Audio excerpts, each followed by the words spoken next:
Hi అందరికీ. నేను ఒక సాధారణంగా కనిపించే పచ్చని పొదను, కానీ దేవుడు నన్ను ఒక ప్రత్యేకమైన పనికి ఎంచుకున్నారు. చూడండి, నాలో అగ్ని మండుతోంది, కానీ నేను కాలిపోవడం లేదు. ఎందుకో మీకు తెలుసా?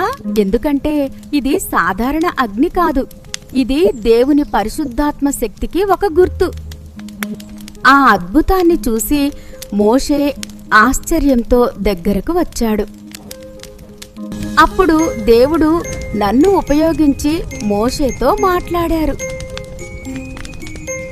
నాలో దేవుని సన్నిధి ఉన్నందుకే ఆ అగ్ని నా మీద కనిపించింది.